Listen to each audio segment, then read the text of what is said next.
യേശു പാപം ചുമക്കുന്ന കുഞ്ഞാടായി ഈ ഭൂമിയിലേക്ക് വന്നു. എന്നിട്ട് അവൻ നമ്മുടെ പാപങ്ങൾ ഏറ്റെടുത്തു. നമ്മുടെ പാപങ്ങൾ ഏറ്റെടുത്തതിന് ശേഷം അവൻ കുരിശിലേക്ക് കയറി. യഹൂദന്മാർ അവനെ കുരിശിലേക്ക് കൊണ്ടുപോയി. ഹിംസ്രജന്തുക്കൾ പിച്ച് ചീന്തുന്നത് മാതിരി യഹൂദന്മാർ യേശു ക്രിസ്തുവിൻ്റെ ശരീരത്തെ ശിരസ് മുതൽ പാദം വരെ തല്ലി തകർത്തു. അങ്ങനെ പാപപരിഹാര കുഞ്ഞാട് അർപ്പിക്കപ്പെട്ടു. Ephphatha, be open.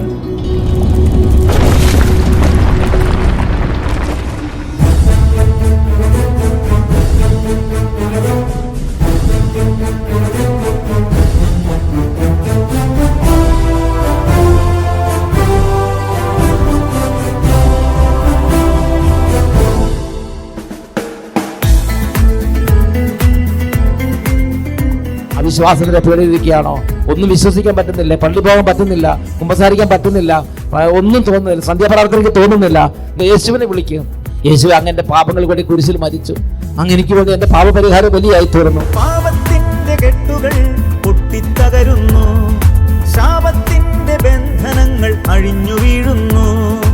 ഈ ജനത്തിന്റെ ഇടയിൽ ദൈവാത്മാവ് വരുമ്പോൾ തളർന്ന കൈകാൽ മുട്ടുകളെല്ലാം ശക്തി പ്രാപിക്കുന്നു. വരണ്ടുവറ്റിയ ഹൃദയത്തിൽ പുതുജീവൻ നിറയുന്നു. ഒരു കുളിർത്തന്നലായി എന്നകതാരിതിൽ പുതുജീവൻ തരും ദൈവ സാന്നിധ്യമേ. ഊഹയേ